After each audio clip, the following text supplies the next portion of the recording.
বন্ধুরা, আমরা সবাই জানি ভারত হচ্ছে একটা হিন্দু দেশ এবং ভারতের সবচেয়ে ধনী ব্যক্তি হচ্ছেন মুকেশ আম্বানি।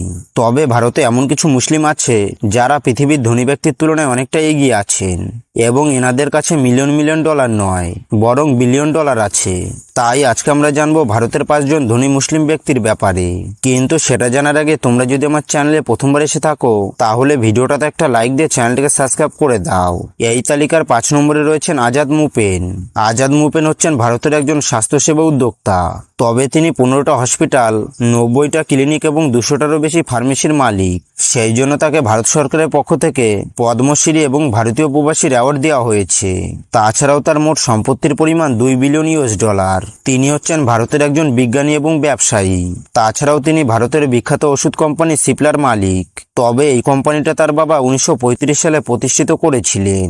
তাছাড়াও ইউসুফ হামিদ এইডস রোগের প্রথম ওষুধ তৈরি করেছিলেন। বর্তমানে তার কোম্পানি ভারতের 42তম ট্রেন্ডিং কোম্পানি। তাছাড়াও তিনি 2005 সালে ভারত সরকারের কাছ থেকে পদ্মশ্রী অ্যাওয়ার্ড পেয়েছেন। আর বর্তমানে তার সম্পত্তির পরিমাণ $3 বিলিয়ন। এরপর 3 নম্বরে রয়েছেন শামশের ভয়ালিন। শামশের ভয়ালিন হচ্ছেন ভারতের একজন ডাক্তার এবং বিজনেসম্যান। শামশের 1977 সালে কেরালার মুসলিম পরিবারে জন্মগ্রহণ করেছিলেন। তিনি কর্ণাটকের একটা মেডিকেল কলেজ থেকে এমবিবিএস ডিগ্রি কমপ্লিট করেছিলেন। এরপর তিনি 2003 সালে নিজস্ব কোম্পানি ভিপিএস এর প্রতিষ্ঠা করেন, যেটা বর্তমানে পৃথিবীর বিখ্যাত কিছু স্বাস্থ্যসেবার মধ্যে একটি। তাছাড়াও তিনি বর্তমান সময়ে 23টা হাসপাতালের মালিক। আর বর্তমান সময়ে তার মোট সম্পত্তির পরিমাণ $3.5 বিলিয়ন। এরপর 2 নম্বরে রয়েছেন ইউসুফ আলী। তিনি ভারতের একজন ব্যবসায়ী এবং উদ্যোক্তা এবং তিনি হচ্ছেন পৃথিবীর বিখ্যাত লুলু গ্রুপের মালিক।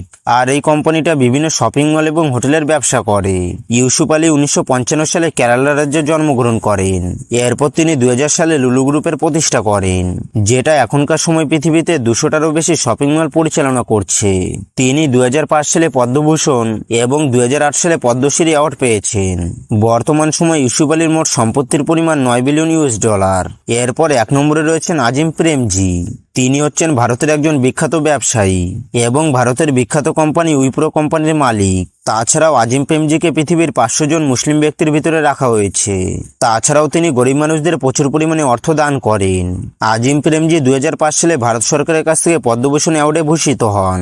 বর্তমানে তার মোট সম্পত্তির পরিমাণ $12 বিলিয়ন। তো বন্ধুরা, এই ছিল ভারতের সবচেয়ে 5 জন ধনী মুসলিম ব্যক্তি। আর তোমাদের কোন মুসলিম ব্যক্তিকে বেশি ভালো লাগলো সেটা কমেন্ট বক্সে অবশ্যই বলে যাবে।